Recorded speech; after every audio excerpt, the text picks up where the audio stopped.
ഏതാണ് ഈ ഭാർഗവി നിലയമെന്നാണോ നിങ്ങൾ ചിന്തിക്കുന്നത്? കാസർഗോഡ് കാഞ്ഞങ്ങാട് വന്നാൽ ഇങ്ങനെയൊരു പൈതൃക കേന്ദ്രം നമ്മൾക്ക് കാണാം.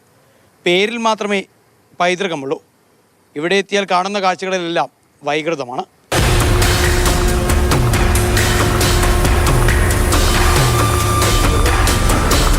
വിനോദസഞ്ചാര രംഗത്ത് കാഞ്ഞങ്ങാടിൻ്റെ മുഖച്ഛായ മാറ്റുമെന്ന പ്രഖ്യാപനത്തോടെയാണ് സാംസ്കാരിക ചത്വരത്തിൻ്റെ നിർമ്മാണ പ്രവർത്തനം ആരംഭിക്കുന്നത്. ആംഫി തിയേറ്റർ, ആർട്ട് ഗാലറി, വായനാ കേന്ദ്രം, വിശ്രമ കേന്ദ്രം തുടങ്ങിയ സൗകര്യങ്ങളാണ് ഇവിടെ ഉണ്ടാവുമെന്ന് അധികാരികൾ പ്രഖ്യാപിച്ചത്. എന്നാൽ സാംസ്കാരിക കേന്ദ്രമാവുമെന്ന് കരുതിയ ഈ സ്ഥലം ഇന്ന് സാമൂഹ്യ വിരുദ്ധരുടെ കേന്ദ്രമാണ്.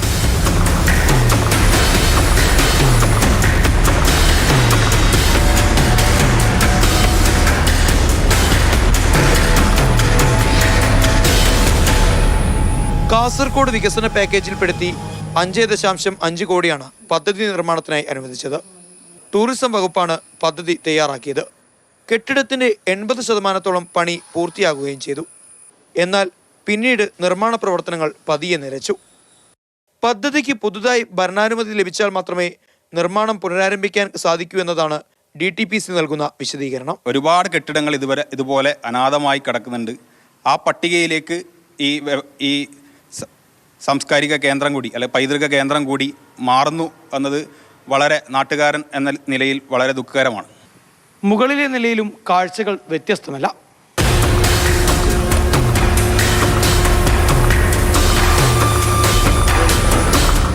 ഒഴിഞ്ഞ സർക്കാർ കെട്ടിടത്തിൽ ആളുകൾ അതിക്രമിച്ചു കയറി താമസം തുടങ്ങി.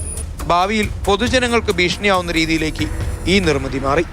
അടുത്ത് തന്നെയാണ് ബീവറേജും വരുന്നത്. അവിടുന്ന് സാധനങ്ങൾ വാങ്ങുക, ഇവിടെ വന്നിട്ട് കള്ളുടിക്കുക, അനാവശ്യ പ്രവർത്തനങ്ങൾ നടത്തുക. അതാണ് സർക്കാരിൻ്റെ ചെലവിൽ ഇപ്പോൾ ഇവിടെ നടത്തിക്കൊണ്ടിരിക്കുന്നത്. 5 മണി കഴിഞ്ഞ് പിന്നെ കോടതി ഇല്ലല്ലോ.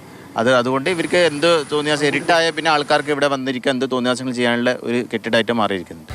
സാങ്കേതിക തടസ്സങ്ങൾ പരിഹരിച്ച് നിർമ്മാണം പൂർത്തിയാക്കി സാംസ്കാരിക ചതുരത്തിനെ നാടിന് സമർപ്പിക്കണമെന്നതാണ് കാഞ്ഞങ്ങാട് നിവാസികളുടെ ആവശ്യം. ഈ നിർമ്മിതിയെ ഇതേ രീതിയിൽ മുന്നോട്ടേക്ക് കൊണ്ടുപോകാനാണ് സർക്കാരിൻ്റെ തീരുമാനമെങ്കിൽ പതിയെ ഇതും ചരിത്ര താളുകളിൽ ഇടം പിടിക്കും. വരുന്ന തലമുറ ഒരുപക്ഷെ നാമാവശേഷമാക്കപ്പെട്ട ഈ കെട്ടിടത്തിൻ്റെ ചിത്രങ്ങളായിരിക്കും കണ്ടുവളരുക. ഷാജു ചന്തപ്പുരയ്ക്കൊപ്പം സാരംഗ് സുരേഷ്, മാതൃഭൂമി ന്യൂസ്, കാസർഗോഡ്.